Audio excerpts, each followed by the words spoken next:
Good morning ule. Hey, dirang zing car chu. Vật ser khop mấy. Gì? Khi nào mà hiện ông tiếng bùi đor. À và hàng vang tehlul về. Zing ăn thùng hoa bể lâu nhỉ?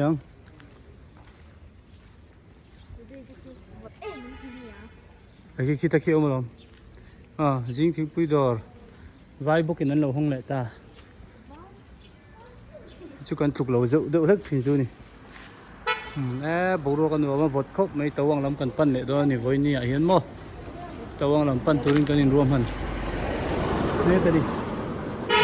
Khi cần hotel trên nó khá nhỉ hay. Hiến thiếu cái cần in lốc ang. Sai. Hey, tourist in tầm mấy cần hotel trên nó. Apo này xí ra motor.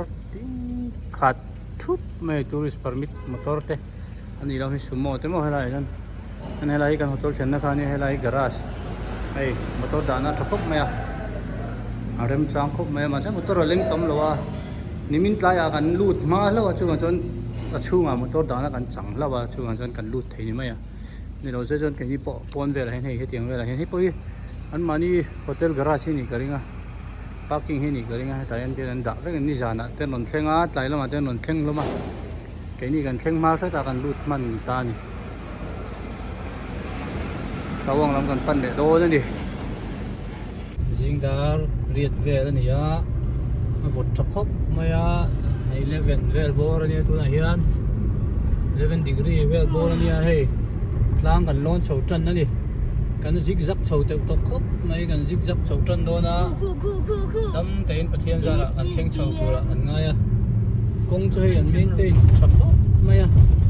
โอ้เชลัยกันแข่งเลยเสียไอ้เลยมินเดียวกันเรามินดีให้kinh thấp mấy lồng như vậy bạc chịu công hi hết chọc mấy lang công mà nhỉ sẽ lại chịu border này kia nhỉ bốc à công hết chọc mấy hay mình làm số nó tụt bộ nó vượt chặt táp khop mấy à mình bị chịu chân mấy cái này vượt chọc mấy hay cầm motor bộ cu ai cái nó chín thế 3 degrees Celsius ni to an vur lem te po lang to hu sepa te po ani mo jing chua me ma se vur hi kan la putran la va jing ve ka view to itlat duai che khu for bo snow capped mountains te kan putur ania si pai mun na lo ni ma se snow na kan chen chep to snow na kan theng trep to ni vụt khop mấy you can subscribe quality kung su a thau thau I love Baisakhi kan thenga hey vụt khop 4 degree ni tu na hian rai si pai cafe om ni hi hey Sela Warrior Cafe and Tourist Facility Decathlon Well, te po ano man hita yan. Bathroom, hornbill, gift shop. Sang ve. Thì sang lấy tụ cho ve ni. Am hunan nuam khop, mai sipai hunan ni boka ayan, tinuam tak ani tinuam tak. Vo je tu na hen 4 degree ani me kani mai tip thum thailo. Avot to. Avot to. Kan thọc luôn vô gì ui thọc luôn đấy vọt lên thọc ăn nuông bốc xíu mà tiếng bùi cái gì đó tiếng bùi đây hết tập bùi nó ôm mình đi hay chọn nó chú là ôm mình đi tập bùi hay là trong hết tất cả các anh siết tụt chú khua vật turu lu tuka chu wan chuan ei tur hi wang em a hot dog te pokhan chin khan ei kan tuma vurang vek ani mai an karen an nei box si lawa chu wan chuan ei le in ken lok de poi lo thil mana to boka I biscuit ti vel te kengila a sual lo khop mai biscuit ti vel te anh em đi cup noodles thì về tao mò kinh lộc chỉ là sủi vóc lâu tu na hiền 4 degree về anh em hát vọt turu khóc mày mà làm cần lấy pan sầu lệ đó na ai vọt tặng nó lan sầu đó nè nó xem tập thì em cool it's right here cool 3 degree 3 degree Celsius anh em cái này vọt chắc có mấy tu na hiền mò 3 degree Celsius apa kan motor chu pathian khoina zara po wara lo se em po se lo atlan thi view hian altitude kan enang 3309 ani to ni hei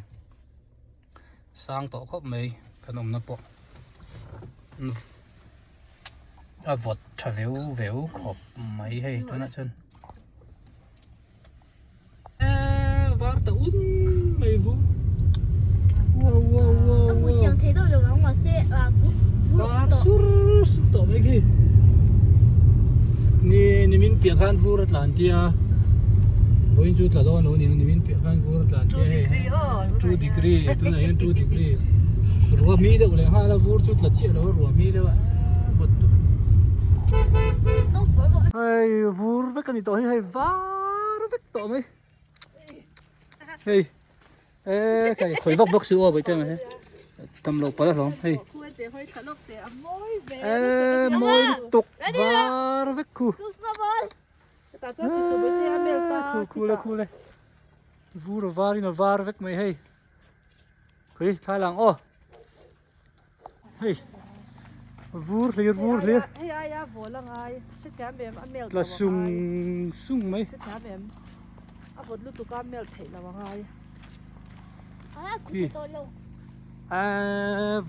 vọt tắc hay lắm bằng chứ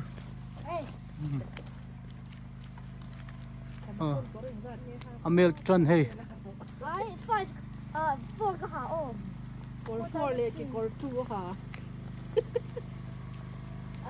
medium cold ăn khúc mấy khi lại hiện motor cần đã lại hiện cần rốt riêng thôi nè quý tràn cho cái lá nỉ lệ panel trang han ta ni la chuan le lui la tro le ka vur vot thamang khop mai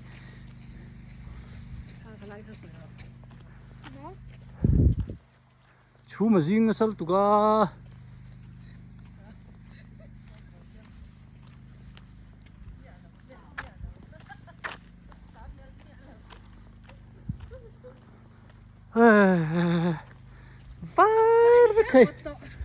Varvek ruan hi ruan pura ni lo mi ku ruan hi ruan la ruan ber khep kheba la khop mai rinai buram chu aron sur aron ning long ti lom lung vel aron tlang ti lo na kong la ka lung tla zo zo ko vu ni to bok sai kong hi nal phim kurangai khop mai hei kong hi nal mai mo pai tan pe chon kurangai le zual motor tan po phim kurangai khop mai hei kaselo ai ruan tla hei konga vuri tla ala chuai mai bok sia cái là bông xì đi cho anh cô ya no bang bok sia de ko ka thiam lo san khata kan khen chang ta có mịt sao cô 바가 쬐 가면 떨려 sam kronde su den cô sao winter wonderland ani ri hot 해 네요 진짜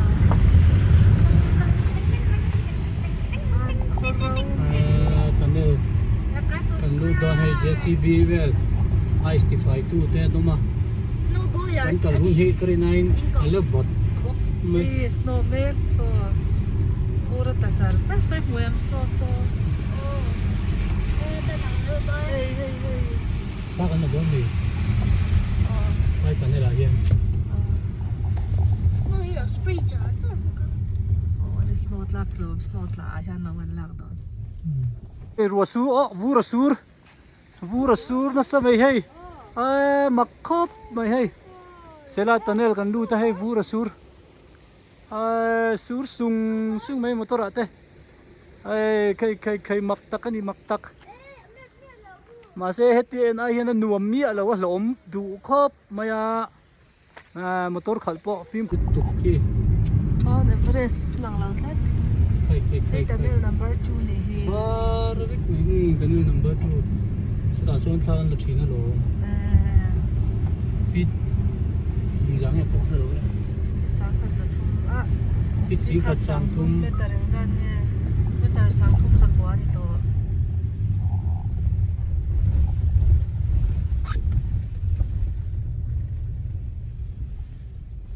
Uncle na sal tu ka vura tu zo ne. ê bầu ruột chân nuông lút tục hay vur cái anh tự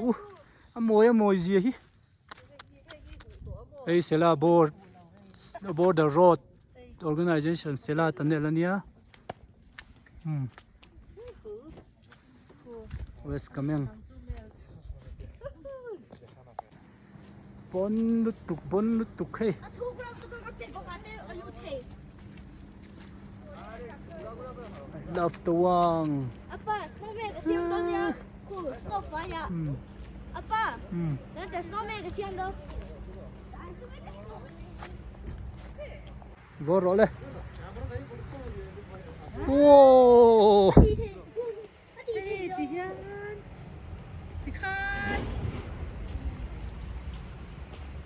so yak sa thalak pi veru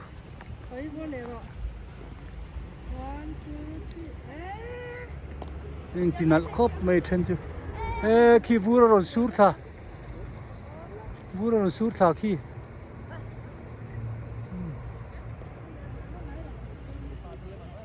video kala ta kala to khu lampong khu kal na tur lo mania khai kan tlan thayang chu mo kho vot mang tara khop mai khi nal lutuk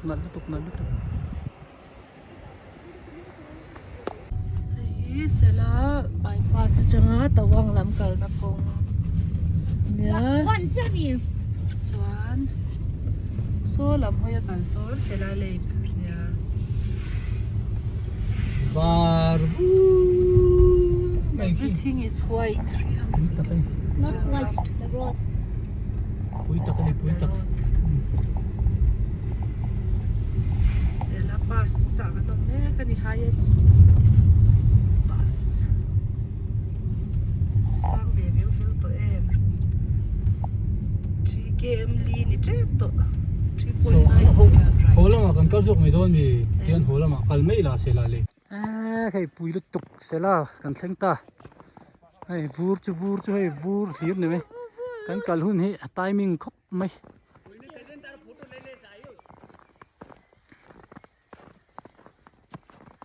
Tawang kal ngai pu kan ti fak to lo tlamai en vur tam zo ka so no ma ti bai te pet wa lo lai hu fe kang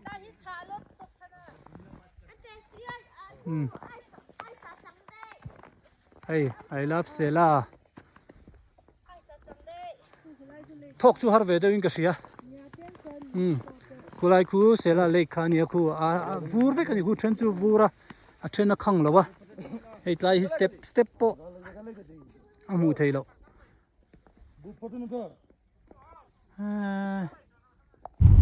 fit sing khat le exam ye ka Ta ka shelo metar chuan sang li za so. metar chuan sang li le za som ni le pariya dania fit zone chuan ka se da chi lo luna hian 0 degree ania kan ho thale me kan hei vu notify zera notify as si pai hovin Kan ho thalo. chuan kung Sela pass changin Tawang sela pa sa train Tawang kaning kan chuk lama kan kal le to zo var kan hei bui ta Okay, pun nom. Te ko pumi to don ne. Ta ya snow ko kai be sei bak la ba. khi yak po an travel me khi ta kin tam mai hu them khi Ito yung bukal sa tina. hey avot zok hey vur vur chunga chunga niente oh ama ku snow ku mum chuan niente ku wat he te wala chu snow ama kom ta hian thil kan ei don ta si dilek thil kan ei don ni an thil ei tur nei chu megi le omelette ani deuh mai a ba chu eng mai tur dang nei lo ba chu mi chu kan ei don ni a vot thak hop mai tu na hian mo trek mai na o kha vur ron tla vur tu ya ron tla ku te ti hi ice cream sa yo chang me yang vot tak ani vot tak hei ei tur zong chu omelette le momo chum ani maya breakfast kan ei ve chini dar som vela momo chum megi chum chuan thingpui kan in lenga a bak chu engma ei tur om lo chu man chuan in adjust ve ngai mo ei leina po ki pon lam chu vur vek ania vur vek var vek mai a mu thei lo ku thi nak ang lo om thì vur vek ania pon lam chu man chuan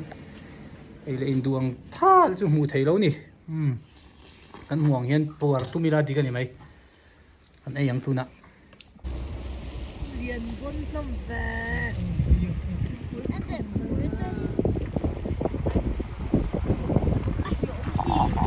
ku te để đều nu te do teenager an ti lo re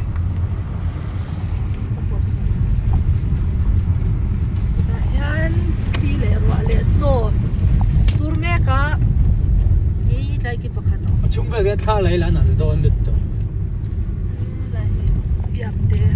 sala mi nga bắt tuổi đi à công an đầu về thét tỏ bài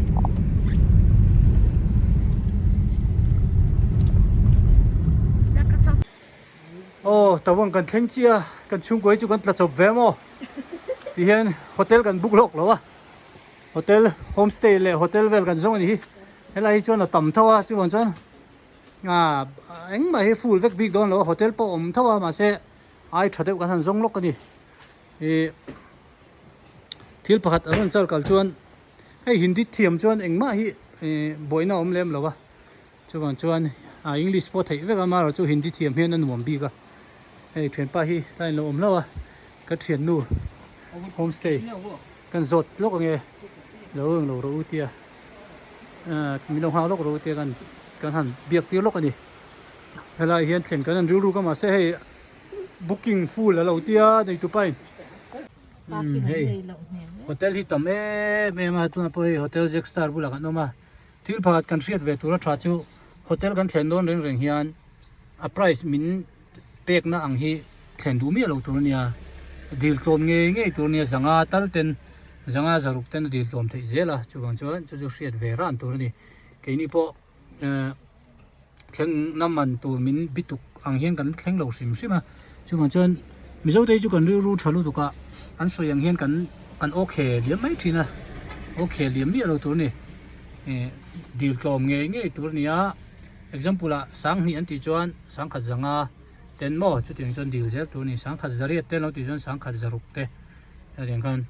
dil tlom mi tum nge tur ni sang thung man te po ni se 4 star 3 star level anga po a dil tlom vek the chu an chuan dil tlom hi hre mi lo tu hei kan thlen tur kan thleng le ta hian homestay kan thleng don hei kan book lem lo wa kan soyang khan atla chapin kan zong chapa hei a tha tok khop mai kan chung ko tan chan tlai son bathroom oma hei ti hian zan khata sang khat zaru kania hei heta hian living room oma hei hitar kan ai vet mai tu a chan va thar tok he ku te muzia anuam khop mai hei bungro da kan da thange khi tại hiện lúc luôn đấy bùng rùa chú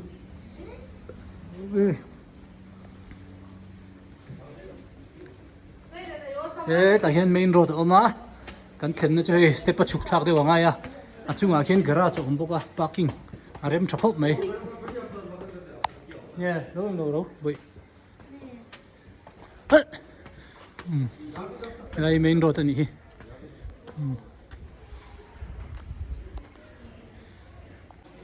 Tawang kot thler kan thleng le ta a vot nge mai hei nein halum thil ei tur kan zong don ni thil kan le ei lawa kong laka khan momo megi chum chia cần lệ à thì lấy tuổi vắc không lỗ chứ mà chân này cái chum lệ thì về các cần ấy thì mấy bác chứ mà ấy tuổi thằng ông lỗ chứ bằng chân thế này hiền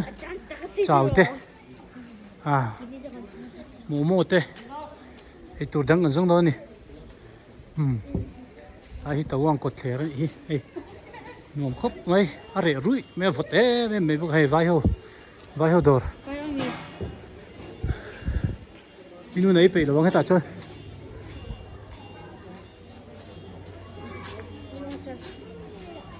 số là mà son thì tôi đang mang rong liền